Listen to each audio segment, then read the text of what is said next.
여러분 반갑습니다. 정문성 목사입니다. 주일을 맡게 되는데 예배드리는 모든 가정 가운데 하나님의 은혜가 충만하기를 주의 이름으로 간절히 기원합니다. 기도하겠습니다.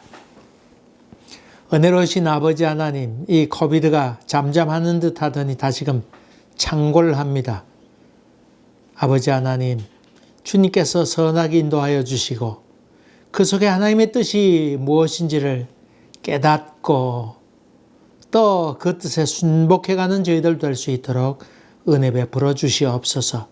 예배드리는 모든 가정 가운데 하나님께서 성령의 충만한 은혜를 더하여 줄 줄 믿사옵고 예수님 이름으로 기도하옵나이다. 아멘. 오늘 우리에게 주신 하나님의 말씀은 마태복음 19장 3절부터 12절까지인데 제가 3절 한 절만 봉독하겠습니다. 바리새인들이 예수께 나와 그를 시험하여 이르되 사람이 어떤 이유가 있으면 그 아내를 버리는 것이 옳으니까. 아멘.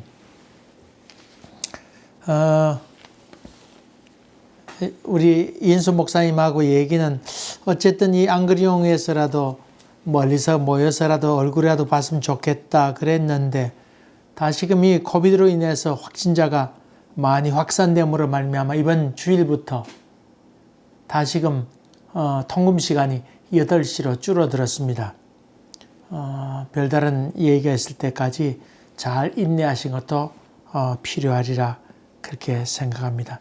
온타리오도 락다운 됐고 미국도 확진자가 5만으로 줄었는데 다시금 8만으로 또 늘었습니다. 예방주사 백신을 벌써 맞은 사람이 1억이 훌쩍 넘었는데도 확진세는 수그러들지 않고 있습니다. 프랑스 같은 경우도 완전 락다운 했습니다. 이게 참 확진세가 더 증가하는 것 같습니다. 이럴 때일수록 방심하지 말고 법을 잘 지키는 것이 필요하리라 생각합니다.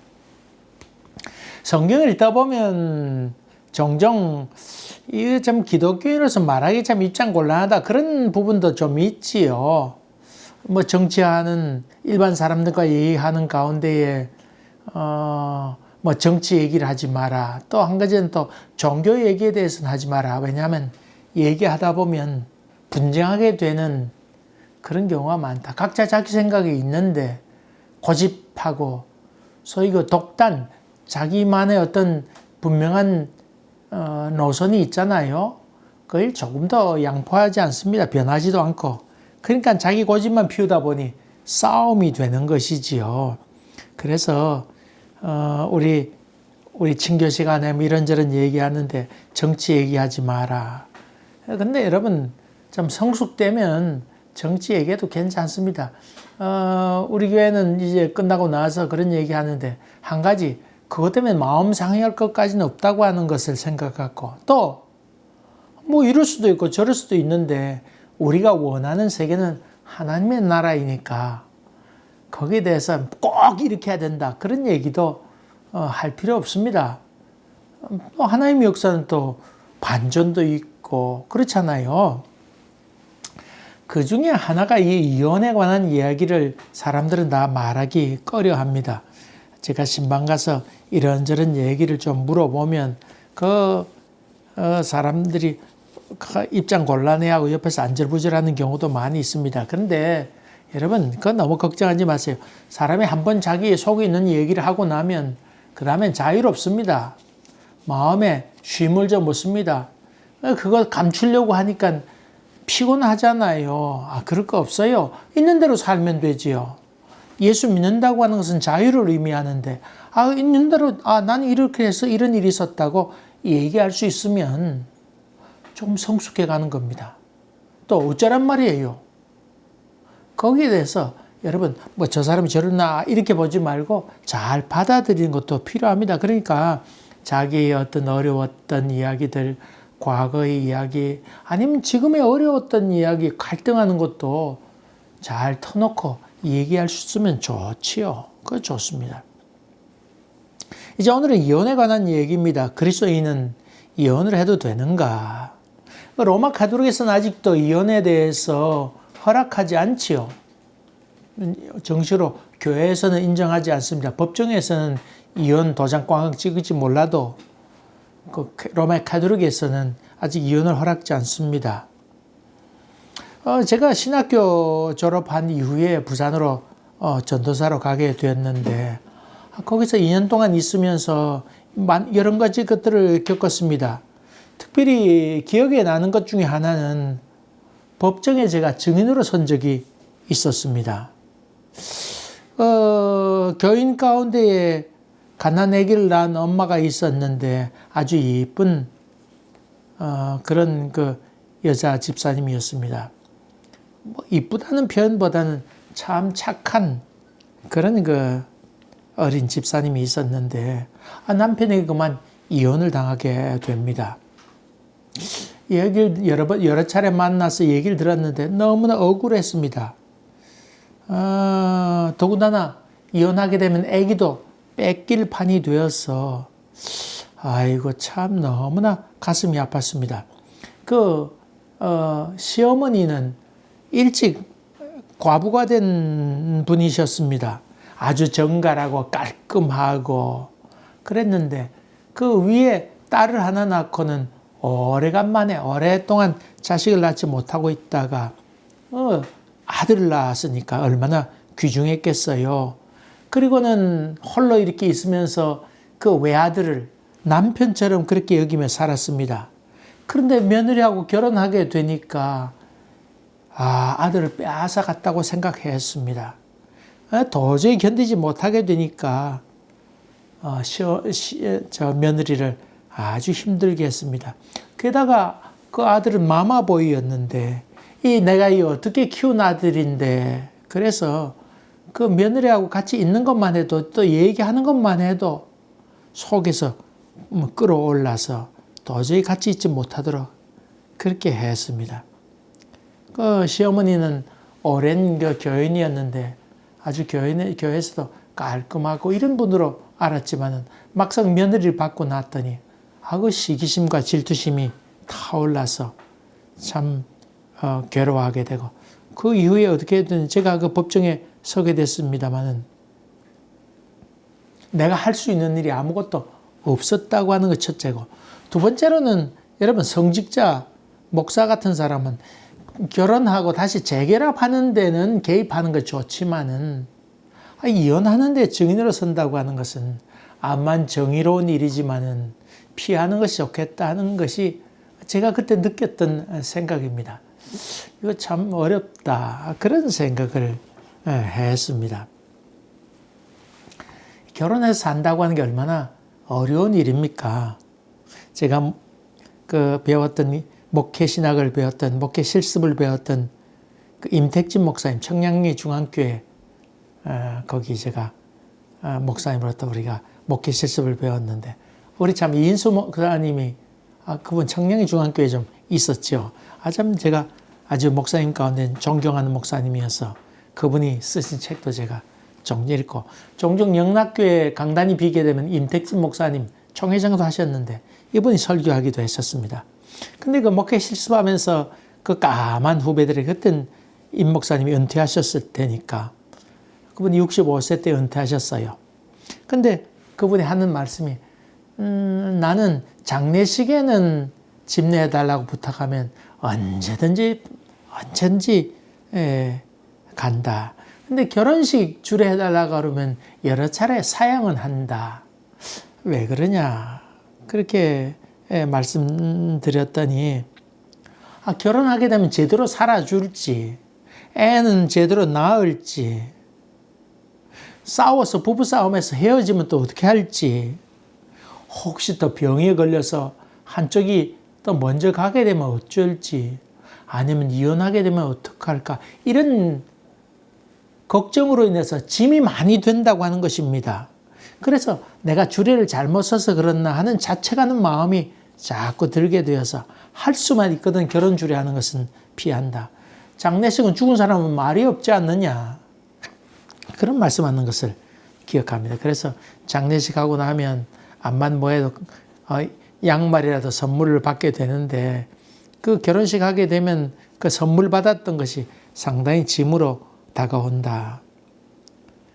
여러분, 비단 결혼만 그런 것 아닙니다. 우리의 인생이 마치 늪과 같아서 어디에 빠질지 다 알 수 없는 일이지요.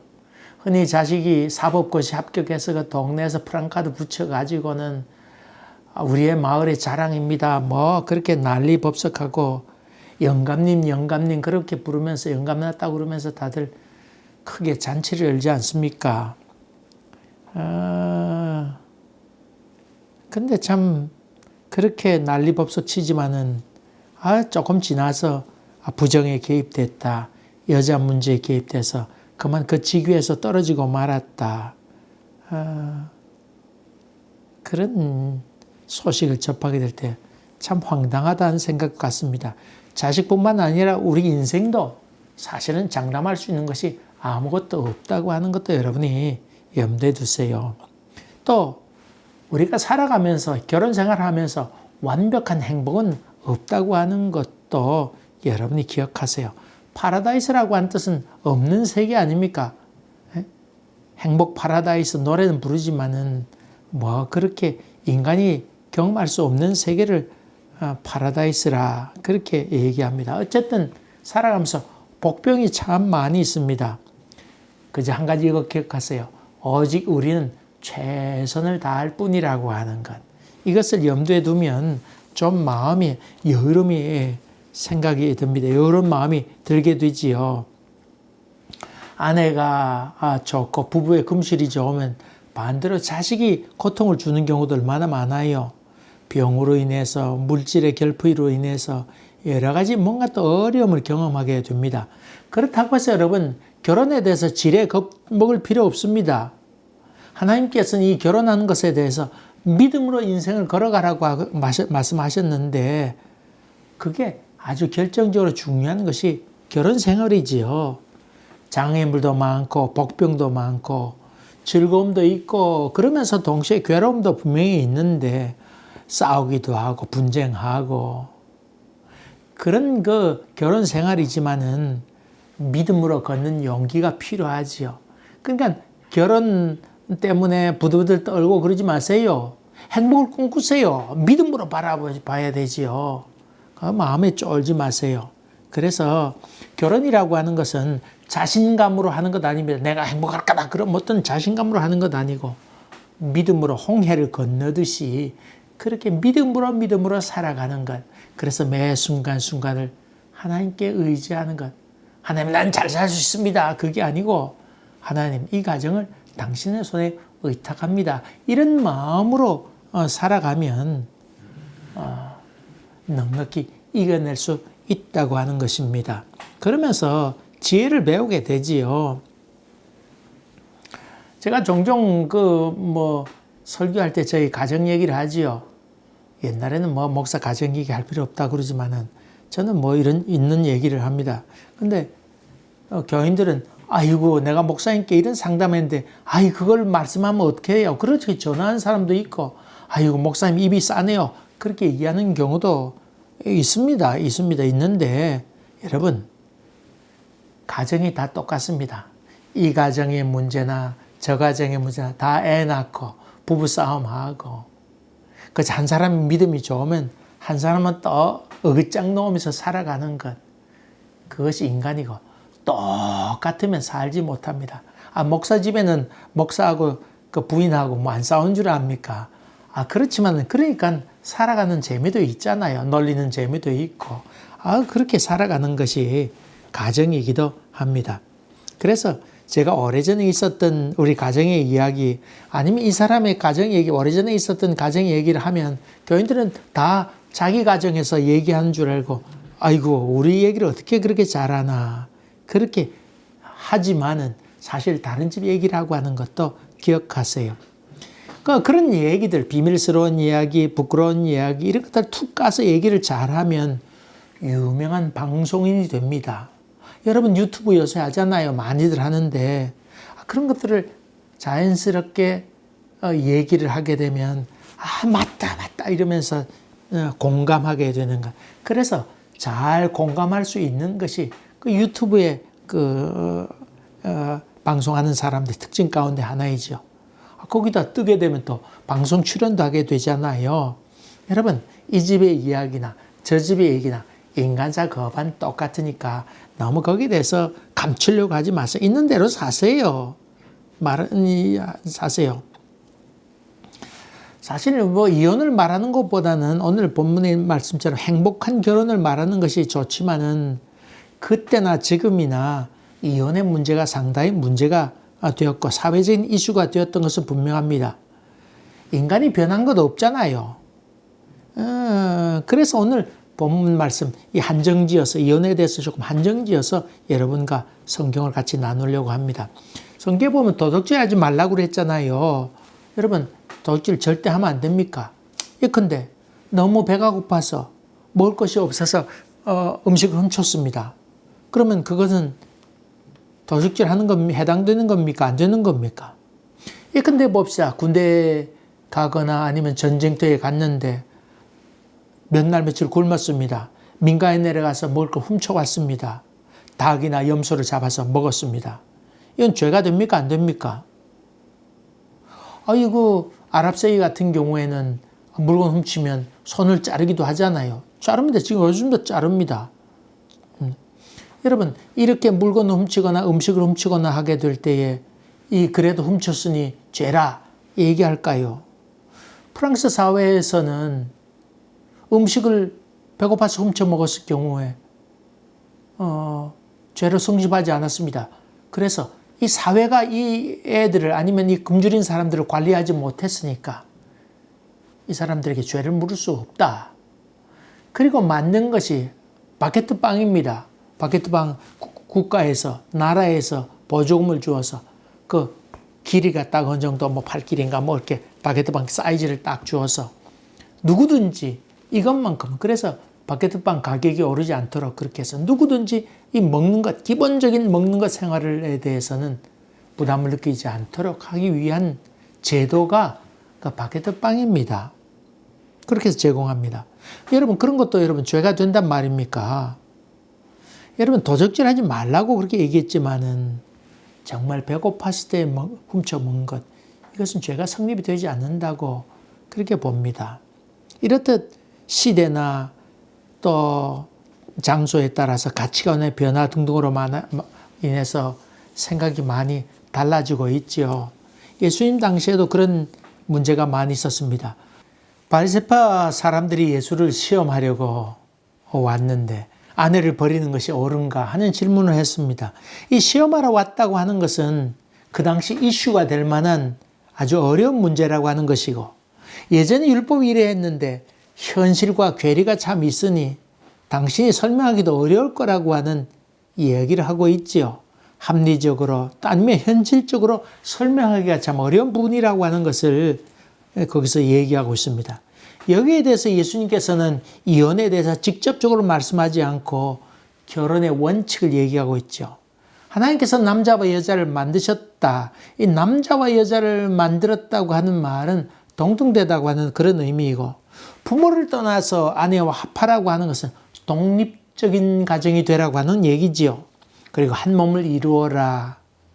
일치를 가져오라고 하는 말이고 하나님께서 짝지어준 것을 사람이 나누지 못한다. 이 말은 이 결혼이라고 하는 것은 거룩한 것이라고 하는 것을 얘기하고 있죠.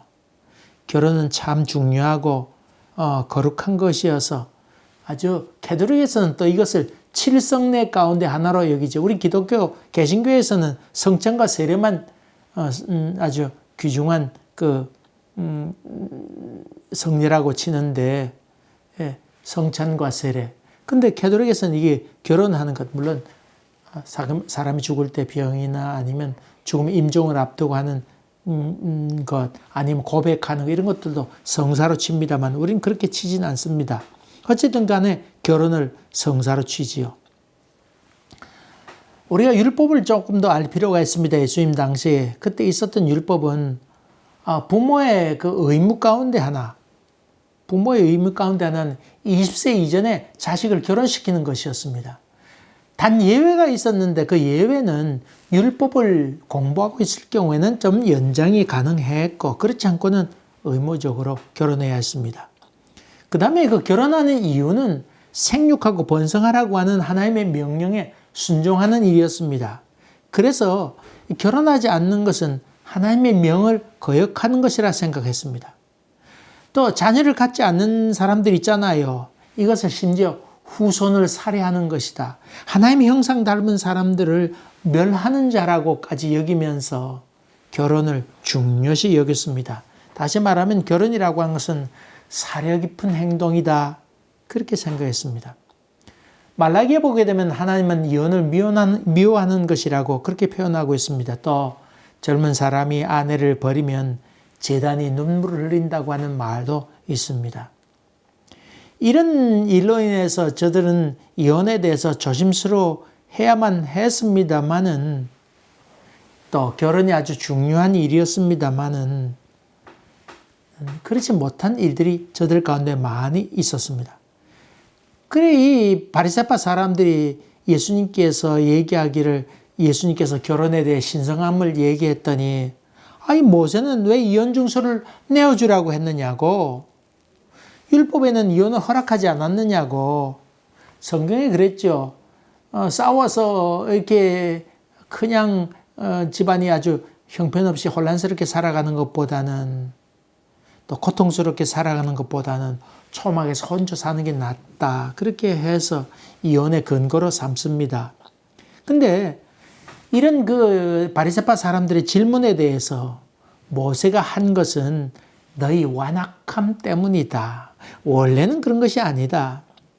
그러니까 아내가 음행한 연고 외에는 이혼하지 말아라.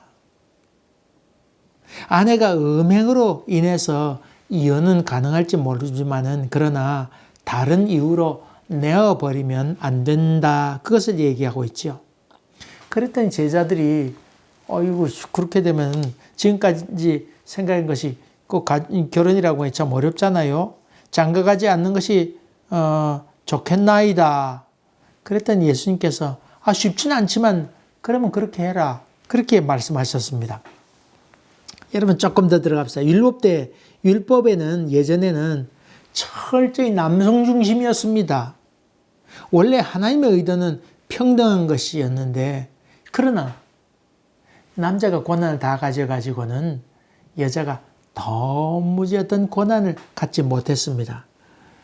이 보통 살아가면서 뿐만 아니라 법적인 권한도 도무지 없어서 여자는 남편의 소유일 뿐이었습니다.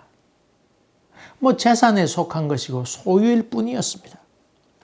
그래서 남자가 이혼을 요구하게 되면 여자는 이혼당할 뿐이었다고 하는 것을 여러분이 염두에 두세요. 단지 부정한 죄, 여자가 음란해가지고 그렇게 되면 돌맞거나 아니면 쫓겨날 수밖에 없지만은 그 이외에 이혼할 때는 지참금만 주어서 보내면 그뿐이었다고 말이죠. 그것도 지참금 주어 보내라고 하는 것은 그나마 이혼을 방지하기 위한 야 네가 그렇게 원하면 지참금 돌려줘야지 이런 의미로 쓰였습니다. 그러니까 참 남자의 절대 권한에 의해서 여자는 버려지는 쓰레기만보다도 못했다고 하는 것을 여러분이 염두에 두세요. 남자가 여자에게로부터 이혼 요구를 받을 수 있는 것은 성적인 불능, 그럴 경우, 또 여자를 부양할 수 있는 능력이 도무지 안 될 때는 랍비에게 가서 이혼을 청구할 수 있었습니다. 또 지독한 병에 걸렸을 경우에 그랬고, 또 무두질 하잖아요. 그 가죽을 이렇게 다듬는 질 하는데 이게 천한질 가운데 하나가 가죽을 다듬는 일이지요. 성경에 보면 신약성경에 피장의 집이라고 피장의 집 나오지요. 사도행전에 피장의 집 나오는데 그건 직업 중에는 천한직이 없으면 특별히 비둘기 똥으로 주로 그렇게 많이 했습니다만 비둘기 똥으로 하지 않고 개똥으로 그 무드질을 하는 사람에게는 그 여자가 이혼을 청구할 수 있었다 그 말이죠. 또 남자가 자기로 하여금 예루살렘으로 떠나라 이런 얘기할 때는 이혼 청구를 할 수 있었습니다. 율법에는 뭐라고 되어 있느냐면 남자 보기에 여자가 부끄러운 일로 보여지고 또 그 일에 대해서 좋아하지 않으면 이혼을 요구할 수 있었다 그 말이죠. 다시 말하면 남자가 봐서 부끄럽다 좀 왜 저러나 이런 생각하는 것, 이런 일들을 경험하게 되면 아예 안 된다. 전 이혼 요구해야 된다. 그렇게 생각했습니다. 그렇게 해서 아주 이혼이 도무지 참 어려운, 남자들은 이혼이 쉬웠고 여자들은 억울한 일을 많이 당하게 되었는데, 그럼 이 부끄러운 일이나 아니면 남자가 보아서 좋지 않은 일이 무엇인가에 대한 해석은 많이 달랐습니다. 힐렐파에 있는 사람은 음란한 연고 외에는 안 된다. 그렇게 사실 힐렐파 사람들은 얘기했지만은 샴마이파 사람들은 아니다. 샴마이파 사람들은 이혼 외에는 안 된다. 그렇게 강경하게 얘기했지만은 힐렐파 사람들은 그렇게 하지 않았습니다. 음식을 맛없게 만들거나, 그래서 못 먹을 음식을 이렇게 남편에게 줬다. 그럼 당장 이혼 사유가 됐습니다. 또 여자가 머리를 묶잖아요. 묶게 되는데 묶지 않고 너벌거리고 다닌다. 그러면 이혼 사유가 됐습니다. 사실 유대인들 종종 보게 되면 여자들 머리에 뭐 두건 같은 거 쓰고 애들 데리고 나오잖아요. 머리 빡빡 깎는 경우도 많이 있었습니다. 빡빡 깎았습니다. 머리카락은 아주 아름다움의 아주 매력의 좀 펴라고 그렇게 얘기하는데, 흔히들 남자들 보면 긴 머리에 생머리에 긴 머리 그렇게 얘기하는데, 유대인들은 이 머리카락을 드러낸다고 하는 것은 남에게 성적인 자극을 한다, 이런 생각을 좀 많이 가지고 있었습니다. 그러니까 머리를 제대로 단정히 묶지 않으면, 너 펄거리고 다닌다 그러면 남을 유혹하는 것이다. 아마 이런 생각을 좀 가졌던 것 같습니다. 그래서 머리를 묶지 않거나 또 시부모에 대해서 퉁명스럽게 말하거나 하는 것은 이혼 사유가 되었습니다. 또 여자 목소리가 커가지고는 담장 너머로 여자 목소리가 넘어가면 남자의 수치라고 생각했습니다. 이럴 경우에도 이혼 소송을 할 수 있었다 그 말이죠. 근데 여자가 이혼 소송을 못하는 경우 있습니다. 그것은 남자가 실종됐을 경우에. 남자가 실종돼서 몇 년 동안 돌아오지 않잖아요. 그럼 이혼해야 될 거 아니에요. 서류상으로도 하든지 뭐든지 사람이 돌아오지 않는데 어떡할 거예요. 책임도 지지 않는데. 그렇지만은 이혼 사유가 되지 못했습니다. 왜냐하면 그 사람이 죽었다고 하는 것을 두 명이 증명해 보여야 되는데, 실종됐으니 증명해 보일 길이 없잖아요. 그렇게 해서 실종자 처리를 하지 못하게 되고, 그로 인해서 이혼이 되지 못했습니다. 또 한 가지, 배우자가 정신 이상일 경우에 온전치 못하잖아요. 보통 나라의 법은 배우자가 정신 이상일 경우에는 이혼이 됩니다. 자동으로 이혼이 됩니다.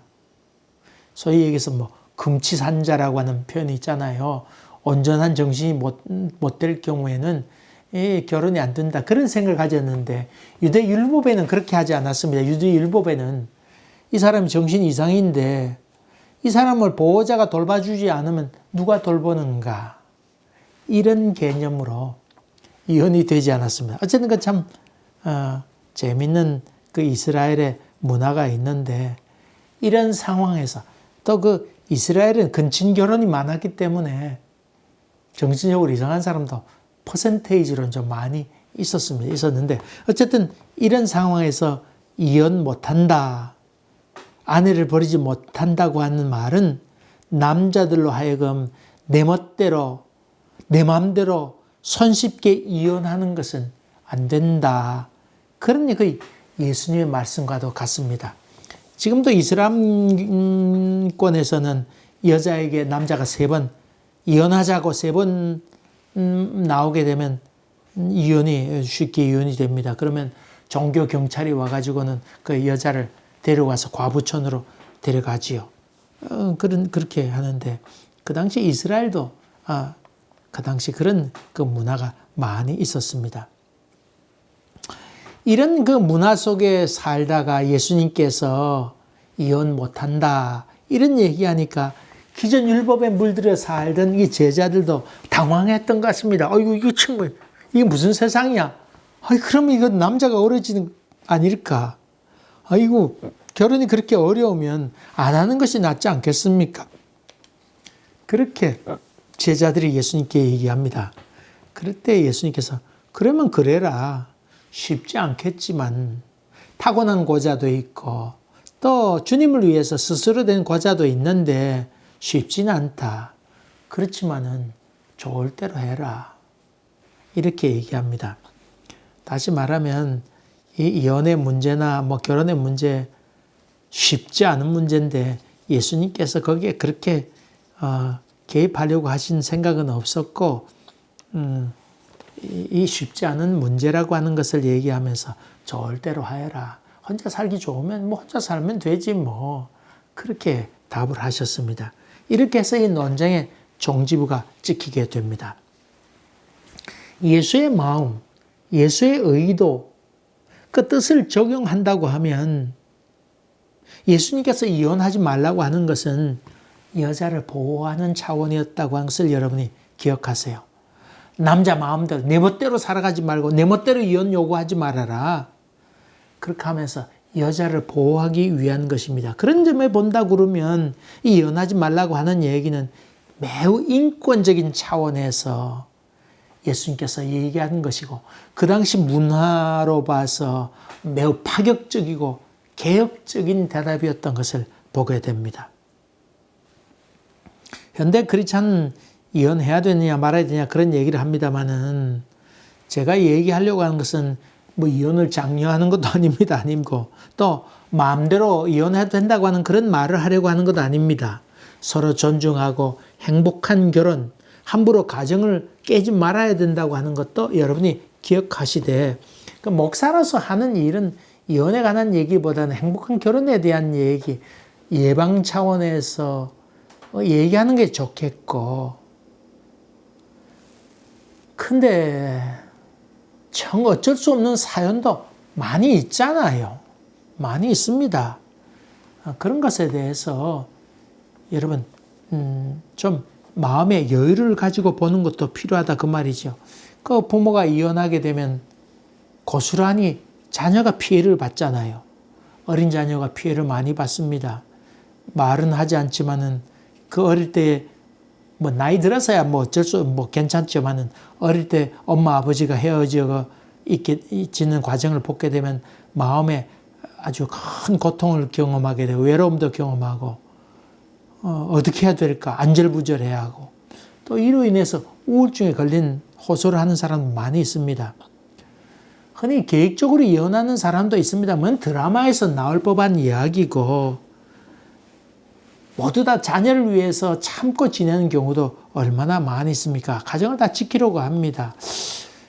제가 이렇게 보면서 며칠 전에 이렇게 어떤 그 다큐멘터리를 보았는데 뭐 남자는 22살 때 여자는 18살 때 결혼해가지고 얼굴도 모르고 이렇게 결혼해가지고는 첫날 밤 이렇게 지내면서 창호지로 이렇게 신랑이 이렇게 있어서 보았는데 얼굴이 이렇게 못생겼더라. 그런 얘기 하는데 평생 같이 살면서 60년을 같이 살았어요. 그러면서 행복하게 삽니다. 그런 거 보면서 이게 참 어려운 것이로구나.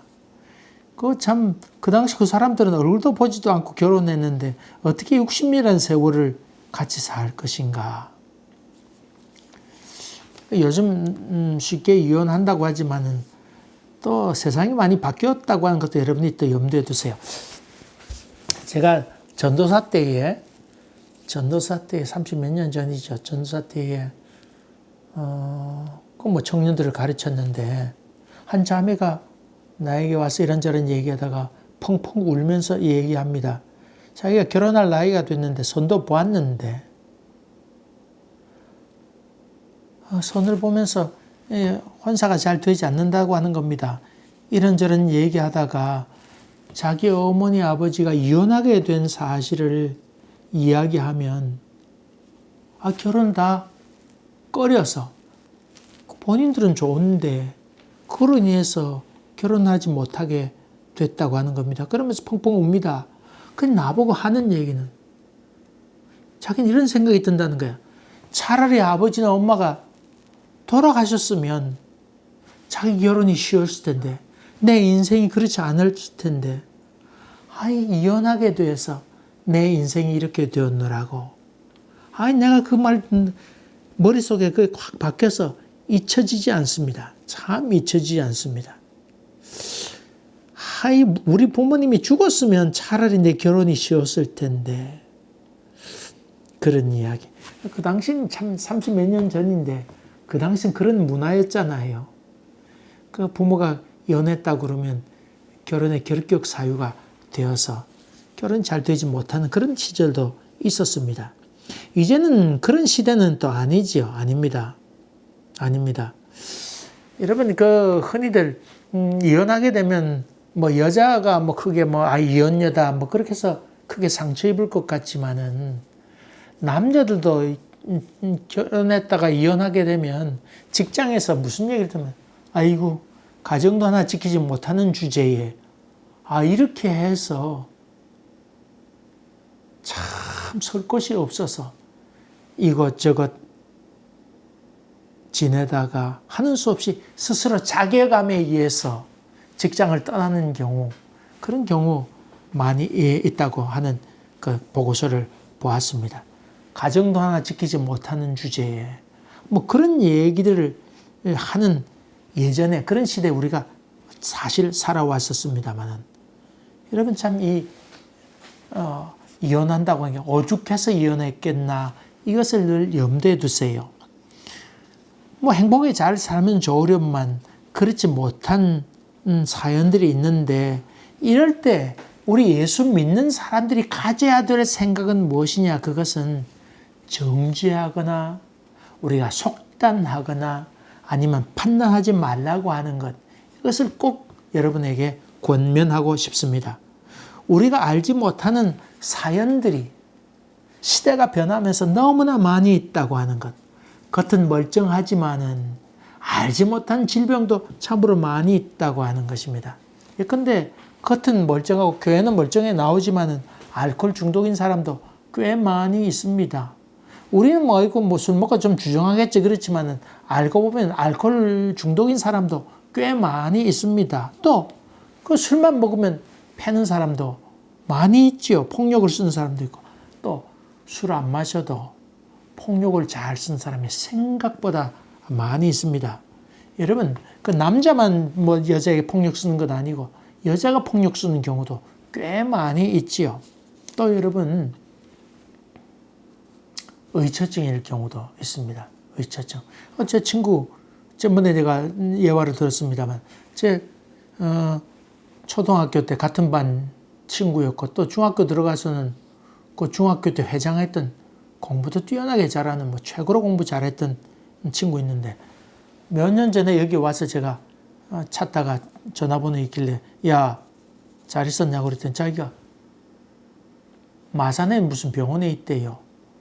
그 영어 통역하는 그런 통역사로 일하고 있는데, 자기가 의처증이 있어서 아내와 딸 하나 있는데 아내와 헤어졌다고 그렇게 자기 이야기를 쭉 하더군요.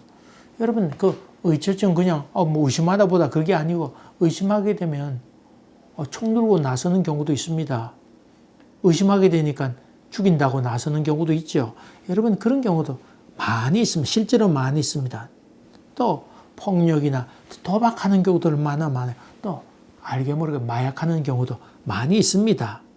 이 무책임한 사람도 많이 있고, 또 뿐만 아니라 당사자들은 괜찮은데 주변의 가족들의 부추김으로 말미암아 헤어지는 경우도 있습니다.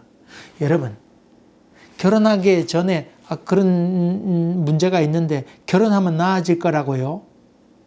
그런 부분 없습니다. 결혼해도 바뀌지 않는다고 한 것도 여러분이 꼭 기억하세요. 이렇듯 사람마다 가정마다 말 못할 사연들이 많이 있다고 하는 것도 염두에 두세요. 또 한쪽 말만 듣고는 판단하지 마세요. 양쪽 얘기를 잘 들어봐야 알 수 있다고 하는 것. 또 이미 헤어진 데를 어떡할 거예요? 또 어떤 사람은 조그만 스트레스에 강하게 버틸 수 있는 사람, 또 강한 스트레스에도 강하게 버틸 수 있는 사람도 있지만은 사람에 따라 차이가 있잖아요. 어떤 사람이 이런 점에서 견디지 못하는 부분이 있고, 이 사람은 이런 점에서 견디지 못하는 부분이 있는데, 이것이 부딪혀서 어려워지는 경우도 많이 있습니다. 그래서 이 이혼한다고 해서 여러분이 함부로 정죄하고 판단하지 말라고 하는 것입니다. 제가 몇십 년 전에 상담했던 분이 있습니다. 여자는 대학 교수셨고, 부인은, 남편은 의사였습니다. 이름 되면 알만한 그런 사람인데, 결국 헤어지게 됐죠. 헤어진 다음에 저를 만났습니다만은, 그러면서 종종 저에게 만나서 얘기하는 것은, 그 사람은 생각만 하면 속에서 불꾹불꾹 솟아오르면서 나보고 무슨 말을 하느냐면, 그 남자 생각하면 지금이라도 당장 총을 들고 쏴 죽이고 싶다고 하는 그런 얘기를 합니다. 그분이 신앙인입니다. 아주 좋은 신앙이라고 생각하는데, 그 마음 가운데 그런 그 울분이 한 번씩 치밀어 오르면 견디지 못하는 그런 경우가 있죠. 제가 그래서 참 결혼 생활이 얼마나 힘들었으면 이런 얘기를 할까. 뭐 결혼 생활 행복한 삶이 아니고 지옥의 삶을 살았다, 그렇게 볼 수 있지요. 이렇듯 이혼에 대해서 여러분이 속단하지 마세요. 그리고 함부로 정죄하지 마세요. 이혼녀라든가 뭐 이혼남이라든가 그런 얘기를 함부로 하지 마세요. 우리 한인 장로교, 몬트리올 한인 장로교 교인들은 뭐 다 그런 얘기를 함부로 하지도 않지만은, 여러분 이런 얘기 하거든, 또 어디 모임에 가서 그런 얘기 하거든, 그런 얘기 하는 거 아니야. 이렇게 점잖게 꼭 한번 눌러주세요. 알겠죠? 아유, 우리 목사님이 그런데 그런 얘기는 함부로 하는 게 아니래. 이렇게 얘기하세요. 네. 불가피하게 선택한 것이라고 하는 것을 염두에 두세요. 그래서 속단하면 되지 않습니다. 세상이 변해서 여러 가지 이유가 또 원인이 많이 있다고 하는 것. 할 수만 있거든 결합한 쪽으로 권면하고 그렇게 해야 되지만은, 그러나 선택은 본인에게 있으니까 본인이 책임지는 일도 꼭 필요한 일입니다.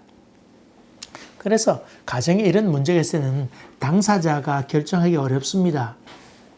꼭 부탁하는 것은 끄덕 이혼한 다음에 저에게 도움을 요청하지 말고 중재자가 필요합니다. 당사자는 서툴러서 결정을 잘 못합니다.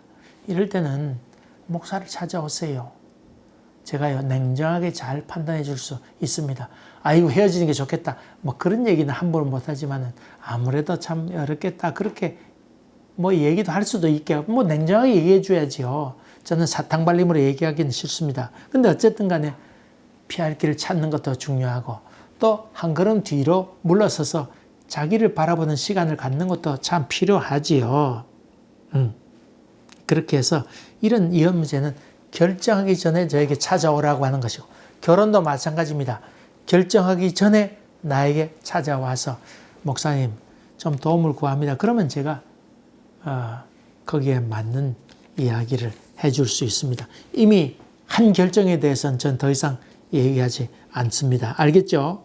그래서 선택은 본인에게 마지막 하는 것이지만은 책임이 거기에 따른다고 하는 것. 한 가지, 다시금 결론 지어서 한 가지만 얘기합시다. 우리 예수 믿는 사람들은 이혼한 사람에 대해서 편견을 갖지 말라고 하는 것. 그냥 한 인간으로 보고, 인간은 그럴 수밖에 없는 존재. 그저 살아가는 것도 하나님의 은혜로 살아가는 것이라고 하는 것을 여러분이 마음에 담아두면서 부단히 긍정적인 방향으로 애쓰며 살아가는 여러분 되셔서 하나님의 복이 여러분 가정을 통해서 역사되기를 간절히 바라고, 또 새롭게 가정을 꾸민 가정이 있으면 활짝 꽃피우며 살아가고 과거를 잊으며 살아가는 것도 좋은 일입니다. 좋은 일입니다. 그리고 잘못은 반복하지 않는 것이 얼마나 귀한 일입니까? 하나님의 은혜가 여러분 가정 가운데 충만하게 되기를 주의 이름으로 간절히 기원합니다. 기도하겠습니다. 은혜로우신 아버지 하나님, 살아가면서 참 여러 가지 어려움을 만나게 되는데 우리에게 지혜와 명철을 더하여 주셔서 피할 길도 허락하여 주시고 합력하여 선을 이루시는 하나님의 은총이 우리 가운데 넘치도록 도와주시옵소서. 그래서 하나님의 복이 우리 가정을 통해서, 자녀를 통해서, 서로 배우자를 통해서 넘쳐남을 우리 눈으로 다 볼 수 있도록 이끌어 주시고 인도하여 주시옵소서. 지금은 우리 주 예수 그리스도의 은혜와 하나님 아버지의 지극하신 사랑과 성령의 감동 감화하심이 저희들 가운데 항상 함께 계시기를 간절히 축원하옵나이다. 아멘. 아멘. 코비드로 인해서 어려움이 더 커졌습니다. 여러분 이럴 때일수록 조금 더 참읍시다. 다 같이 조금 더 참읍시다. 그렇게 해서 조금 더 절제하시는 여러분 되시기를 주의 이름으로 간절히 기원합니다. 감사합니다.